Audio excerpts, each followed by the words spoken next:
ಅಂತಂದ್ರೆ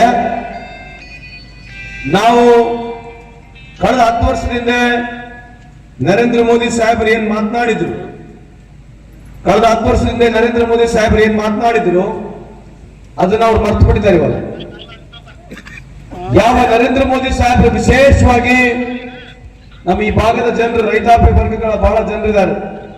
ಇಡೀ ಕರ್ನಾಟಕ ರಾಜ್ಯ ಭಾರತ ದೇಶದಲ್ಲಿ ಇವತ್ತು ಒಂದು ತುತ್ತು ಅನ್ನ ಕೊಡ್ತಕ್ಕಂತ, ಈ ದೇಶಕ್ಕೆ ಅನ್ನ ಕೊಡ್ತಕ್ಕಂತ ಯಾರೇ ಇದ್ರೆ ಅದು ಹೆಮ್ಮೆಯಿಂದ ನಮ್ಮ ರೈತ ಸಮಾಜ ಅಂತ ಈ ಸಂದರ್ಭಕ್ಕೆ ಕೇಳಲಿಕ್ಕೆ ಬಯಸ್ತೇನೆ. ಯಾಕಂದ್ರೆ ಈ ಭಾಗದಲ್ಲಿ ಇಲ್ಲಿ ರೈತ ಮುಖಂಡರು ಬಹಳ ಇದ್ದಾರೆ.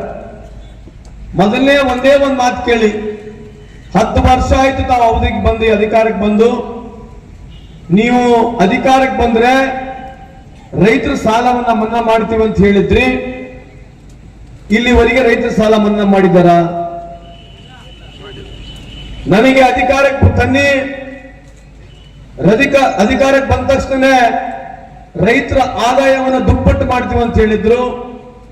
ಅದ್ರ ಬಗ್ಗೆ ಇವತ್ತು ಬಿಜೆಪಿ ಅವರು ಮಾತನಾಡ್ತಾರ.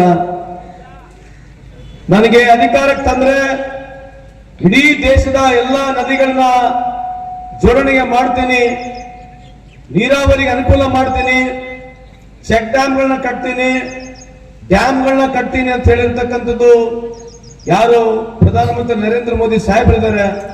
ಅದ್ರ ಬಗ್ಗೆ ಇವತ್ತು ಮಾತನಾಡ್ತಾರ. ಮತ್ತೆ ನೀವು ರೈತರ ಪರವಾಗಿ ರೈತರ ಓಟನ್ನು ಕೇಳ್ತಕ್ಕಂತ ನಿಮಗೆ ಅಧಿಕಾರ ಏನಿದೆ?